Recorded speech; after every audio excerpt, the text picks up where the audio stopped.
এই পাখিটির নাম রিপসিস ফেজেন্ট। এটি অত্যন্ত সুন্দর এবং মনোমুগ্ধকর পাখি যা তার উজ্জ্বল রং এবং দীর্ঘ লেজের জন্য বিখ্যাত।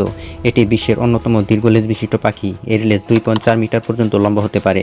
রিপসিস ফেজেন্ট মূলত চীনের স্থানীয় পাখি। এটি হচ্ছে ম্যান্ডারিন ডাক। ম্যান্ডারিন ডাক রঙের বাহারের জন্য বিখ্যাত। এর রং এবং চেহারা এতই মনোমুগ্ধকর যে প্রাচীনকালে এই পাখিকে প্রেম ও বিবাহের প্রতীক হিসাবে বিবেচনা করা হতো।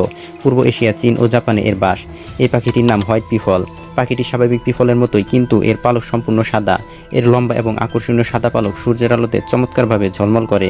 প্রধানত এটি এশিয়া, ভারত ও শ্রীলঙ্কায় দেখা যায়। এই পাখিটির নাম শোবিল স্ট্রোক। এই বড় পাখিটির সবচেয়ে অদ্ভুত বৈশিষ্ট্য হচ্ছে এর বড় জুতো আকৃতির ঠোঁট। এর ঠোঁট বেশ শক্তিশালী, যা প্রায় 23 সেন্টিমিটার পর্যন্ত লম্বা হতে পারে। পূর্ব আফ্রিকার জলাভূমি এলাকায় এর বাস। এই পাখিটির নাম রেইনবো লরিকিট। রেইনবো লরিকিট একটি ক্ষুদ্র তোতা পাখি, যার পালকগুলোতে রয়েছে বিভিন্ন রঙের সংমিশ্রণ। এটি দেখতে একদম রংধনুর মতো। প্রধানত অস্ট্রেলিয়ার বনাঞ্চলে পাখিটি পাওয়া যায়। আরও ইন্টারেস্টিং নতুন নতুন ভিডিও পেতে চ্যানেলটি সাবস্ক্রাইব করে রাখতে পারেন।